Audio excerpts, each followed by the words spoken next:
up. The liberation of mutant kind has begun.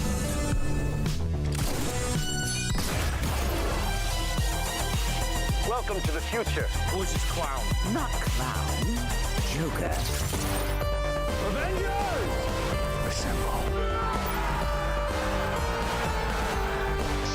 Nobody tampers with the equipment except Tony Stark.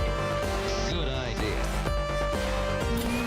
United, the Avengers are strong. Hawkeye, hands off. Fool! Have you forgotten my invincible magnetic power? Not this time, Magneto. My mutant brain senses danger. Something unseen is slowly spreading its poison, edging tempers. Think carefully before you do this. You filthy criminals. 5, 4, 3, 2, 1. You unlock this door with the...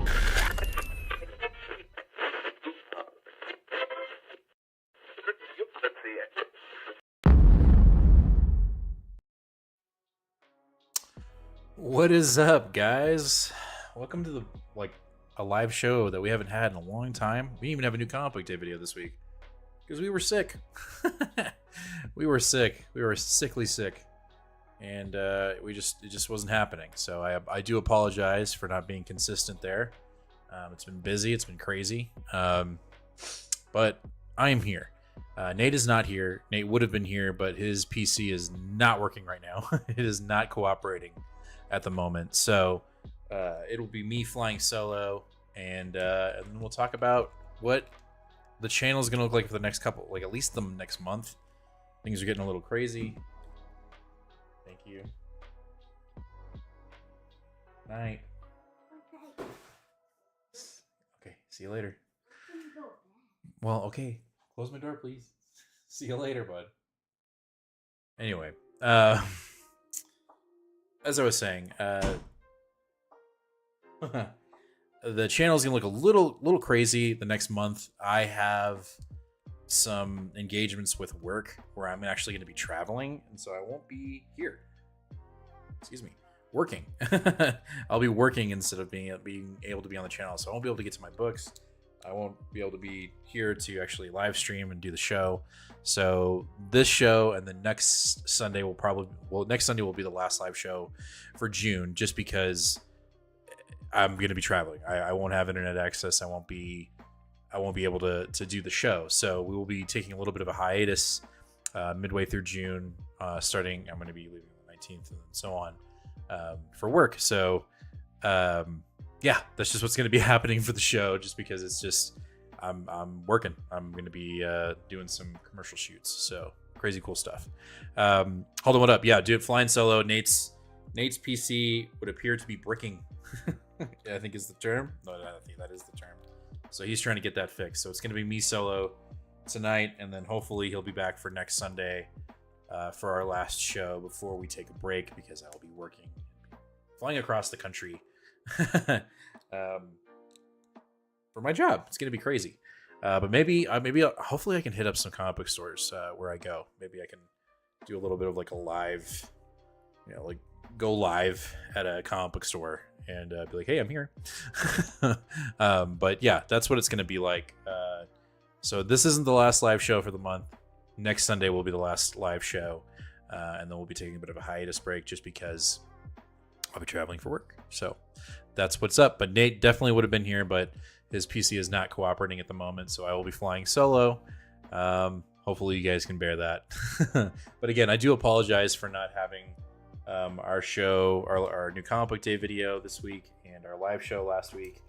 Just trying to recover, but we're getting there. I feel a lot better, and Nate's feeling better, but we're here, and that's what's important. So anyway, before we start the show, let's talk about some other business. We've got to talk about our show's sponsor, Collected Comics and Games in the DFW area. That is where this channel essentially started. It is the origin. That is where Nate and I started this journey. It is the original LCS where we picked up our comics, and it is a great store. So if you're ever in the DFW area, go check out Collected Comics and Games. They have a lot of cool things. They've got new comic books. They have back issues. They have trades. They have omnibus. They have hardcovers. They have I mean, they've got trading card games, Pokemon, Magic the Gathering. I mean, all kinds of stuff. D&D. I'm blinking right now. Warhammer, action figures, statues, plushies. They got it all. Go check out Collected Comics Games if you're in the DFW area. They're a great shop. They have 2 locations, one in Fort Worth and one in Hearst. Ron and Brent have done an amazing job of curating an amazing collection for you to check out and feast on. They also have a really good staff. Mike and all the others over there are great, and I would definitely check out Collecting Comics and Games. If you're not in the DFW area, though, go check out staycollected.com. That's their website where you can find all those things that I just talked about and more. They get store exclusives, covers, all kind of crazy stuff. It's awesome. John coming in with the super chat. I only read half my books, but Imperial, Ultimate Incursion, and The World to Come were interesting. I caught up on Mark Spire's Monsters. Very cool. This week was interesting, but we'll get into it. Let me finish the business and then we'll get to it. But John, I do appreciate the super chat. We are in the midst of a sub goal giveaway. That's right. When we get to 1,250 subscribers, we're giving away this bad boy, this slab, this 9.8 CGC grade Uncanny X-Men #1 from 2019, signed by Jim Chung, the cover artist. We're giving this away when we hit that sub goal. So if you're not already subbed, hit that sub button. And when we hit 2,000 subs, we're giving away this Thor #1 Nick Klein sketch variant, 9.8 CGC grade, signed by the great one, Donny Cates, the writer. We're giving this away when we hit 2,000 subs. So if you're not already subbed, hit the sub button. We do give away slabs, and we'll be giving away other slabs in between the 1,250 and 2,000. They're just in a box right now from the move, and I'll pop them out once we get to those sub goals. But definitely, if you're not already subbed, hit that sub button. All right, let's talk about this week's comics. I agree with you, John. It was an interesting week. There was one book that I think, if I had to give the week a grade, I'd give it a solid A-, maybe B+. There wasn't anything that I was like incredibly blown away by. There was one book that I felt finally found itself, and that's my pick of the week, and we'll get to it. But we're going to go ahead and kick off the show, and that is The Moon is Following Us, issue number 10 from Daniel Warren Johnson. This book, I mean, Daniel, oh man. As a whole, I think The Moon is Following Us was an amazing series. I will say it did feel like it kind of ended abruptly. I mean, there was nothing else to do, right? We needed to escape the dream world. The dad sacrificed himself. The mom had to get out with her daughter, and her daughter, showed herself to be, the master of her own dreams, right? We all are, or at least we'd hope we are. And oh, geez, oh man, I need to get an actual Now it's all messed up. Hold on. We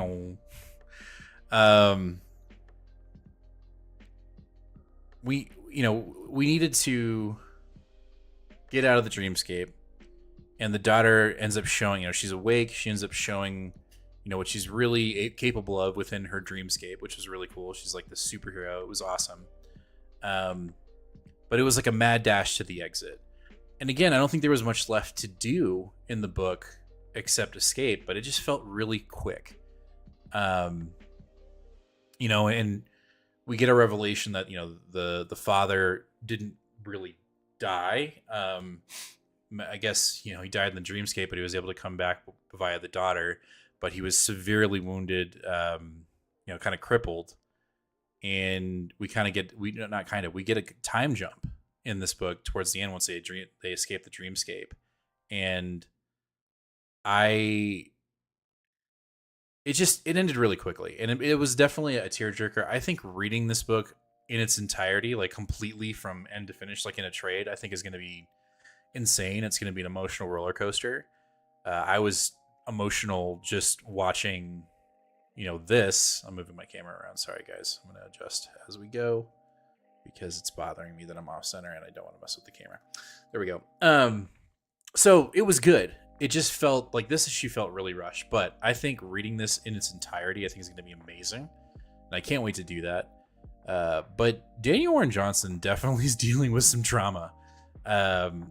He's injecting it into his stories, and I think that's probably the best way to write a story is to deal, write what you know.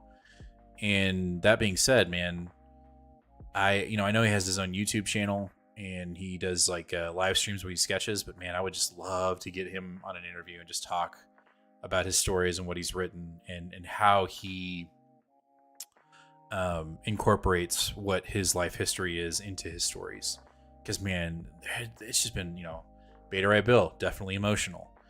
Do a Powerbomb, definitely emotional. Transformers, we're dealing with some emotions. Moon is Following Us is incredibly heavy once you start getting into the thick of it. So overall, I enjoyed it. I just felt like the ending was kind of rushed, but I don't think there's really much more, where else to go. So you pull off the ending that you get. So I enjoyed it, and overall, I'd give the entire series like a definite A. It's really good. It's one of his best works. I loved it. Getting back to the chat, Holden says it was a very light week for me, but I was very pleasantly surprised by Imperial. I picked it up simply for the Peach Momoko She-Hulk cover, but I am all in now. No show last week, but Absolute Wonder Woman is still awesome in case anyone was wondering. John says, I agree. I have not read my Absolute Woman from last week. I need to get to it. And I'm probably going to do that after the show. But yeah, no, I wasn't able to pick up the Peach Momoko She-Hulk. I need to go see if I can find it anywhere else, just because I want it. But we'll get to Imperial, sorry. All right, let's talk about Absolute Superman issue number 8. This book is definitely cooking. I'm enjoying the hell out of it. I really like this Lazarus Corp versus Omega Men versus Superman. I like the establishment of these characters that we know into these kind of different roles. Jimmy Olsen being this kind of like secret agent Omega or Alpha guy. He's Omega. He's part of the Omega Corporation, but his symbol is Alpha, which is pretty. I liked it. Either way, I'm liking the hell of it. I really like this non-friendly, campy version of Superman. I'm digging it. I like that he's still fending for himself. He's still kind of trying to find himself in this world, and I loved the new suit reveal. I love that the suit had like an override and he's got this kind of like Iron Man-esque suit. I'm sure like some people don't like that. I enjoyed it. I thought it was really neat. It's a cool twist. And I like where we're headed, which is it looks like he's aligning with the Omega Corporation or the Omega Men, whatever you want to call them. That's got me really intrigued. I think Jason Aaron's really cooking with this book. I'm really enjoying it. I'd love to hear what y'all think, chat. If you're still reading this, if you're still on board, or if you find the deviation of what we're doing with this Absolute storyline to be a little too much. I think it's just perfect. I think it definitely speaks to Jason Aaron. So I don't know, man. I'm liking it. John says, I'm on Absolute Superman, but I'm 2 issues behind. Gotcha. Well, sorry, I just spoiled it for you. I apologize. But this is great. I love the suit. I like the suit being able to talk to him and kind of like back him up and give him, tips in analytics and strategy and all that stuff. It's been great. So I'm digging it. I think it's been fun. I really liked this issue. The last issue was a little weird with Brainiac and it being, I guess we need to establish that he's basically the big bad in this series, and he's just very grotesque. But getting back onto the rails with Kent and Kal-El and just being Superman and seeing how he's dealing with this different reality that he's in. It's the only reality he knows, right? But I'm digging it. I think it's been fun. So I'm really enjoying it. All right, after that, we have Birds of Prey, issue number 22. I'm still on this. This is my Silly Goose Time book. I'm here for the spoilers. Right on, John. I get it. Like, what we're doing in this book is we are Birds of Prey. Each one is getting taken out one by one. Big Barda, she got taken out 2 issues ago. Then we had a little bit more of an explanation of what was happening to her. And so now we're kind of focusing more in on the entire group, but then we see that Barb, she gets taken out, or at least at the end, that's kind of the idea, is that she got taken out. There's an infighting within the group because she sent out like this mass protocol of, don't come back to the headquarters, stay silent, like we are being under attack. And the group doesn't really listen. And so they come back to headquarters. That was probably their first mistake. They kind of play nice. They go out and try to find Barda. They do. She's been taken over by some other character that I don't know. But it's an interesting storyline.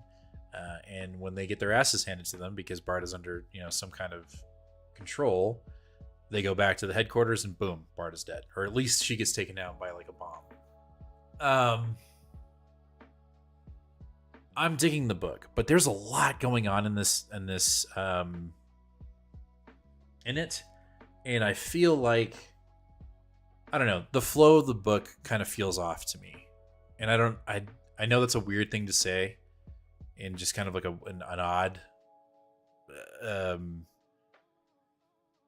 description, or however you want to call it. But it just feels off a little bit. And I don't know what it is. I don't know if there's just something missing. I don't know if there's a dot connection missing or what, but it felt a little off. I'm still enjoying the book. I'm still going to read it. It's my, I don't want to say my attempt, but it's the one book on my list that I can kind of like just relax and breathe in and really get to understand the characters, because I don't know a lot about them. So it's been good. All right, let's jump over tomorrow with Imperial issue number 1 from Jonathan Hickman. Blaine over at Comic Club texted me and said, "What'd you think?" And I liked it. I thought it was really fun. I'm in. I'm definitely in. It's obviously very cosmic, and I don't know as much about cosmic as maybe Blaine does or Nate does. But I'm definitely in. The fact that we're dealing with a murder mystery, I'm here for it. It's not, as I will say, if I'm being absolutely honest, it's just not as impactful as it was with the Hoxpox, because those were characters that I grew up with those characters, and I'm not as invested in the cosmic, not because I don't want to, I just don't know enough about it. So the big, Planet Hulk, I don't know much about that. I know of it. I know like the basics of it, but I'm just not as in tune with it. Spoilers, I am not as versed with Wakanda in space and them having their own little empire out there. I am a little bit more versed with the Kree Skrull Alliance. I know that a lot about that. So like the players on the chessboard, I'm not as familiar with, in the sense of like where they're at in this setting that Jonathan is setting. But that being said, this murder mystery that we're dealing with, where we've got high-end, high-value targets being targeted and being killed off, is pretty damn crazy. So I'm about that, and obviously that's going to be a very big paradigm shift within the Marvel cosmic. I wish Nate was here, because I'm sure he absolutely loved this book. It's just crazy, like what we're dealing with. We've got the Shi'ar, we've got the Skrull Kree, we've got the Hulk planet and his whole arrangement, and then we have the Wakandans. The hook at the end, I was like, God damn. All right, that's what we're doing. We're setting the tone pretty quickly. I will say I had God's vibes at the beginning. I was like, oh my God, here we go again. We're like, I don't know what's going on. Should I know what's going on? And obviously you don't really know who these characters that are taught, at least I don't know who these characters who are talking about setting up the game and, pulling the trigger on this massive event that we're dealing with in this book. But outside of that, I really did enjoy it. I liked, obviously She-Hulk's in it, so I'm going to read it. She's one of my favorite characters. But we'll see how it goes. But the hook at the end with Wakanda and them being the potential culprit of these murders, pretty damn crazy. So we'll see. Again, I'm not well versed in Nova or Nova Corps, so I don't know the significance there. Guardians, obviously, I would love for there to be more Guardians. I think, Blaine was saying that he'd love to see Guardians spill out of this book, and I think that'd be great, just because they've been gone for a little bit, and to have a decent writer on it with a decent artist, I think would be fun. But we'll see what happens. We'll see what spins out of Imperial. I am interested. I am very interested to see where the Shi'ar and Xavier and his wife kind of show up, because they're supposed to be in this. They're caked into it as well. So time will tell.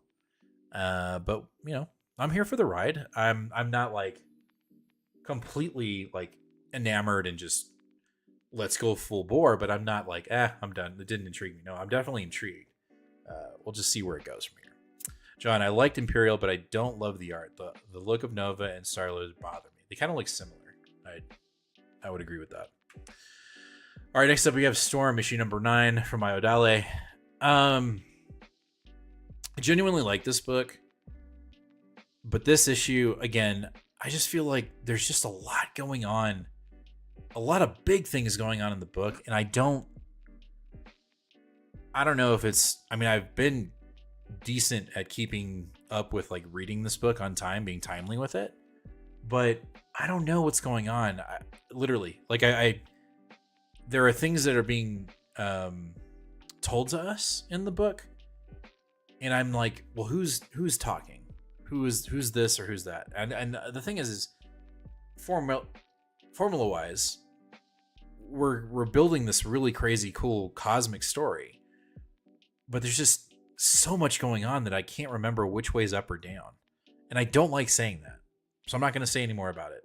I do like I like where Iodale is going with Storm being the vessel of Eternity, and her Eternity basically like cleaning house, cosmic god-wise. You know, we see him take out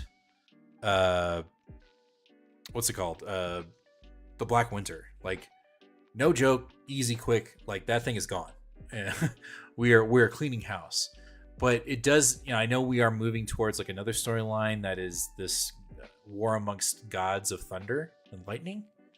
So that'll be interesting. But that's what I'm trying to get at, is there's like 15 different storylines, and I can't remember which one we're dealing with at that moment until I've already read it. And I'm like, oh wait, I think that's what we're talking about. And I don't like saying that, because I really do like this book. I think Iodale is cooking, and he's bringing in a lot of cool concepts that I like. I just want to know. It feels like we're doing them all the time, everywhere at once. I think I botched that, but that's basically how it feels. That's how this book feels. Is we're kind of all over the place, and I just want to focus in on one. Like at one point, we're in DC getting interrogated. Then there's like a big fight club going on at in Storm Sanctuary with She-Hulk and I forget, like there's a ton of them, and I'm like, wait, what? And then we jump to space, and we're dealing with Eternity taking over Storm's body and killing gods, and then we have another god that's a thunder god that took out Oblivion. Like, we just set that god up in gods. Like, it feels messy, and I don't like saying that. So we're gonna move on. But I love the series. I'm not dropping it anytime soon, but it just feels kind of messy. John, I'm still on Storm as well, but I'm 4 issues back. I think I'm missing number 6. Gotcha. Yeah, there's a lot going on. There's a ton going on. All right, Ultimate Spider-Man Incursion, issue number 1.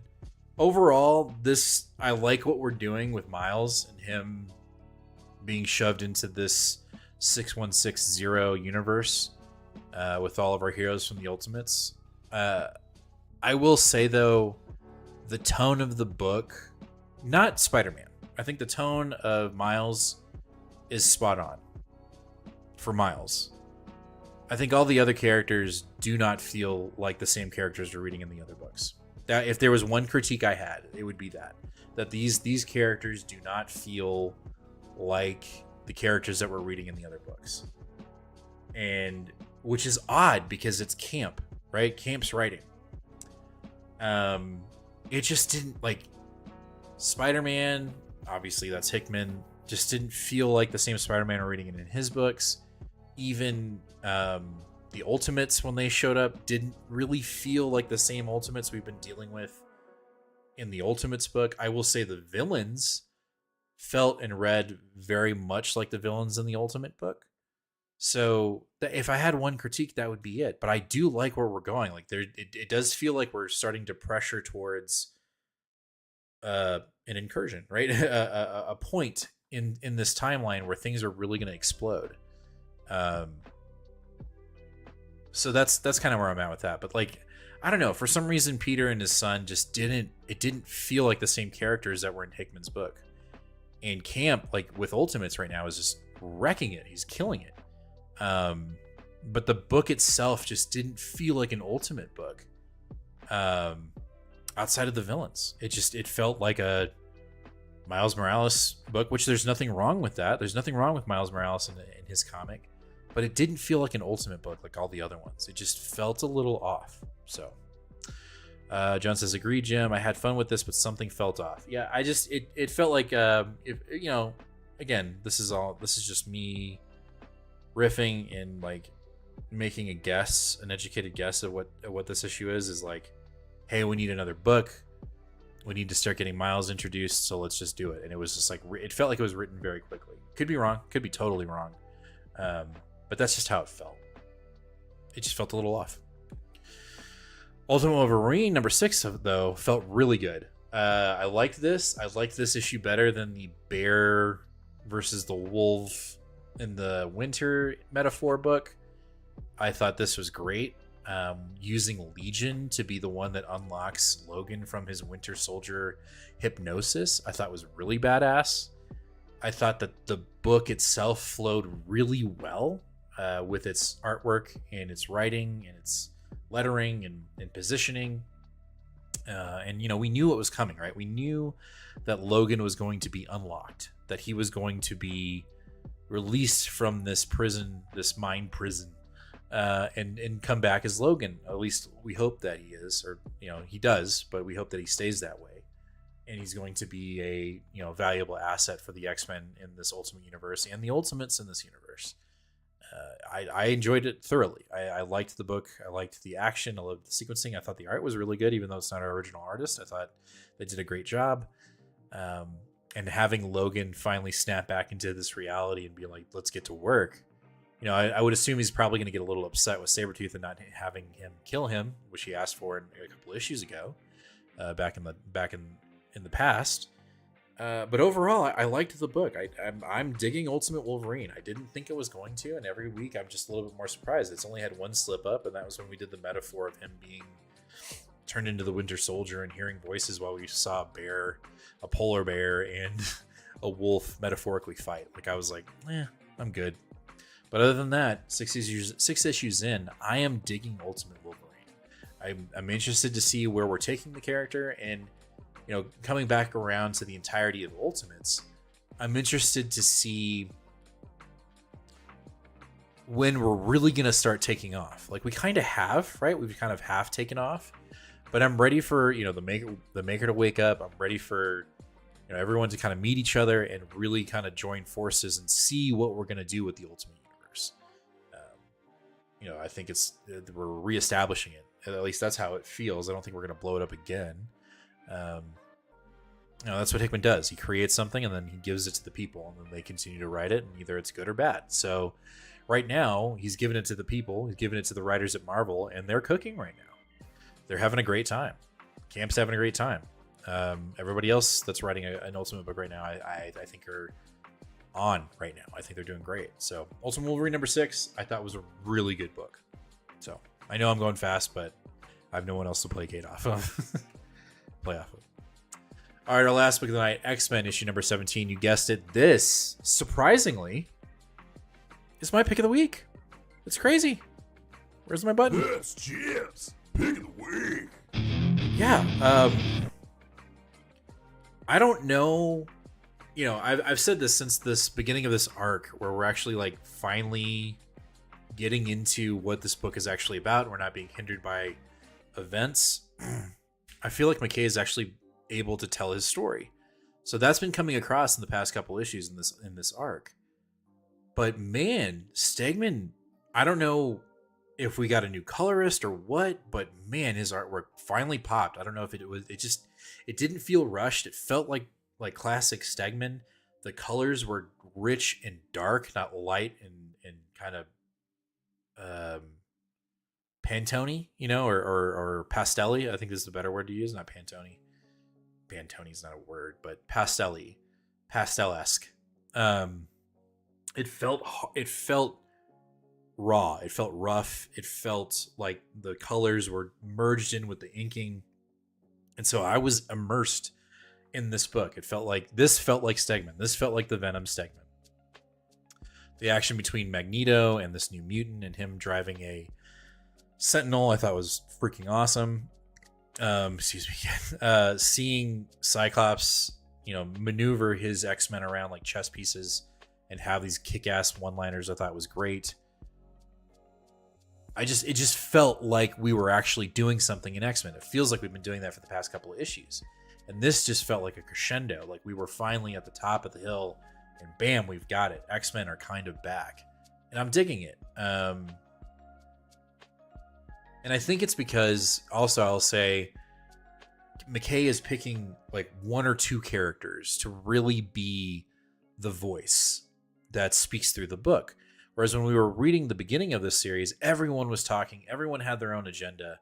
And now we're finally like a team, right? Because we're fighting another group of X-Men. Not really, but these mutants, these newborn mutants.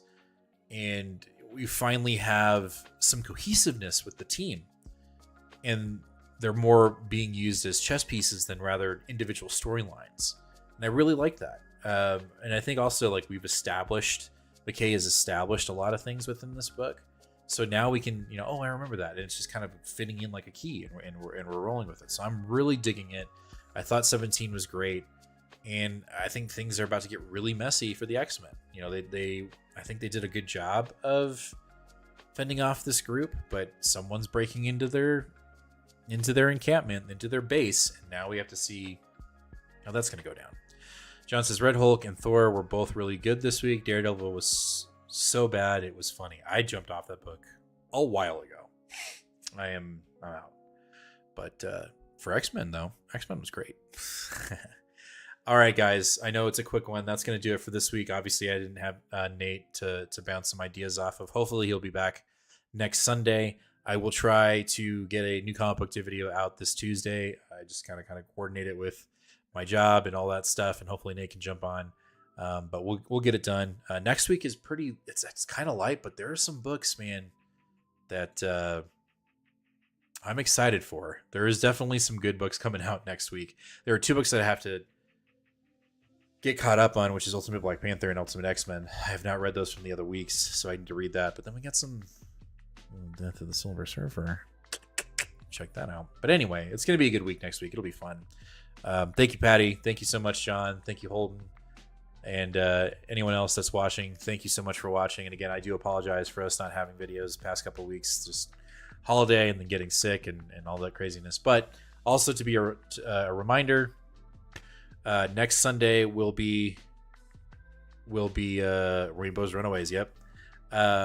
Will be the last live show for June because I will be traveling for my job for like 2 weeks straight. So just to give everybody a heads up, and I'll remind everybody again, obviously on our new comic book day video and also on our last live show. And then we'll be back for July. And to give you a heads up there, I'll be moving into a new house. So it'll be very like chaotic. So there'll be videos, but I won't have my setup. I'll be setting up all my action figures and comics behind me again because I'll actually have an office. It'll be great. I cannot wait. So a lot of change, but also a lot of the same. But don't worry, guys. We're going to read comics. We'll talk to them together, and it'll be great. But as always, Comic Fam, be kind to one another and read more comics. I'll catch you guys next week. Bye. We'll see you later. Thanks again, everybody. La la.